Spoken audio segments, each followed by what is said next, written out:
completed. I mean, this is cool and all, but the problem is, I actually do not know how to make a 3D game, much less a 3D fighting one. Okay, some of you may argue that I've made a 3D game before, Godot, but the thing is, the level in that game is just one giant cube made entirely in Godot, and moreover, all the characters in that game are just 2D sprites. So calling it a fully 3D game is up for debate. I mean, I did not even make a single 3D model for it. So, let's open a Blender with some models and get started. How do we do that again? For the past week, I was busy learning how to actually make this piece of binary world. I made trees, cars, humans, giraffes. At least tried to. Finally, after 5 days, I became comfortable enough in making 3D models for my game, and god, it was thrilling. I mean, the process was not tough, it was just labor intensive, and if only modeling was this tiring, how would animating all of this would be? If only there was a way to get pre-made animations and use them for my game. Oh, of course.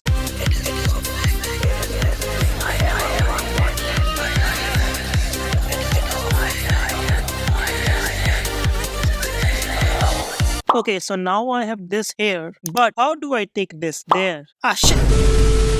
Okay, while I figure out how to import models into Godot, let's talk a brief about the game. The game is a spiritual successor to my previous fighting game, Outpunched. As a disclaimer, I will primarily only talk about my game design here and not the technical aspects like code. If you would like a technical rundown of how I coded the state machines, UI, sound, etc., give this video, I do not know, maybe 20 likes and I will make one. Speaking of game design, let's talk about the gameplay of the game. Apart from the basics like walking, kicking, jumping and punching, I wanted to give a twist to the basic fighting formula by this energy bar. What does this energy bar do? It allows you to guard and shoot energy balls. Yes, even to guard you need energy, making energy the most important resource in the game. So how do we get this energy? By hitting your opponent with a kick or a punch, or by dealing damage? This energy resource was brought in to ensure the action in the game never stops. How so? 1. You shoot energy balls at your opponent, your energy reserves are now empty. 2. Your opponent who has now their energy up can block all your attacks with the guard. 3. To get your energy back up, you need to get close to the opponent and hit them. 4. At this range, you can get easily punished by your opponent. 5. Your melee attacks deal more damage than the energy balls anyway, so you might have to get in close anyway to kill them.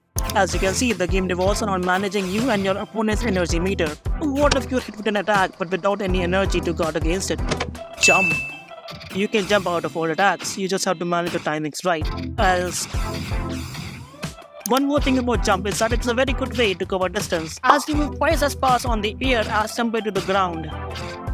So, in summary, we have quick but less damaging punch, slow but most damaging kick, energy consuming guard, energy consuming medium damaging energy ball, jump to cover distance and escape attacks. Let's go a little technical and to my favorite topic, state machine.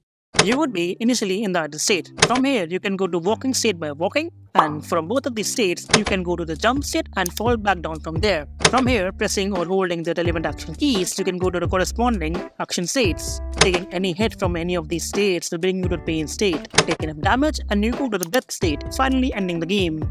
Since you are the most vulnerable in the pain state, and I certainly do not want this to happen, let us discuss how I made the player recover from the pain state. Once in the pain state, you can recover back to any other state. Since jumping and guarding are the primary ways of escaping or defending against attack, I had to make the transition to these two states from the pain state as easily as possible. The current issue is that you have to press at the precise frames to enter these states, making you susceptible to incoming damage and locking you in pain state. So, to fix this, I implemented an input buffer that will keep track of all the inputs for these two states. As soon as the player is allowed to transition to other states, the player will take the necessary inputs to enter the jump or the guard state from this buffer. For all the other states, you have to press at the precise frames, as they are for attacking and not defending. With the gameplay now set, I began writing the code, the state machine, the UI bars, the gameplay loop, etc. etc. For the sounds, I just reused the ones I had for Outpunched. And finally for Revel, K-Kid came to the rescue. With this, the game is now complete. It is currently available for both Windows and Linux, as well as playable on the web. Do give it a try. Bye bye.